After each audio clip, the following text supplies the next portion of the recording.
Kinondena ni Labor Leader Calio de Guzman ang iimplementang pagtaas sa terminal fees sa NAIA.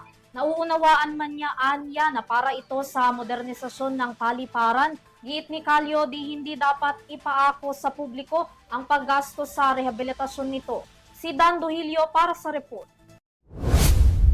Binatikos ni Labor Group Leader Calyodi de Guzman ang dagdag singil sa terminal fee sa paliparan matapos itong aprubahan ng pamahalaan. Ayon sa kanya, malaki ang maging epekto ng pagpapatupad ng pagsasapribado ng NAIA. Una na nga riyan ay maraming empleyado ang matatanggal sa implementasyon na ito.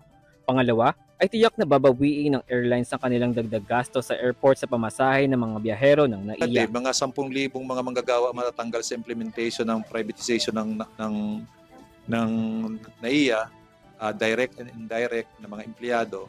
Pangalawa, may epekto yan sa mga pasahero dahil tiyak babawiin ng mga airlines ang kailang dagdag na gasto sa parking, sa take-off at saka sa landing ng kailang mga eroplano sa ticket. Kaya tataas ang pamasahe ng ating mga kababayan.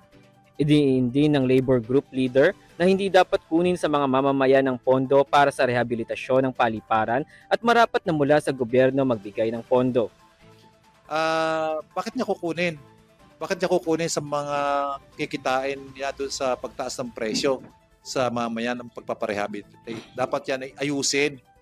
Dapat nga gobyerno, hindi naman automatic na nakakapagpagaunda lang ng airport ay ang mga private. Inihalin tulad niya ang paliparan ng ibang bansa na isa katuparan na gawing state-of-the-art ang kanilang airport nang hindi galing sa pribadong sektor.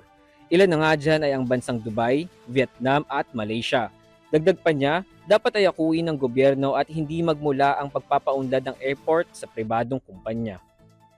Panawagan ni Calyodi de Guzman na itigil na ang pagsasapribado, hindi lamang sa NAIA kundi pati na rin sa iba't ibang sektor dahil ito'y perwisyo sa mga tao. Para sa EuroTV News, Dan Duhilio, sumasaludo sa bawat Pilipino.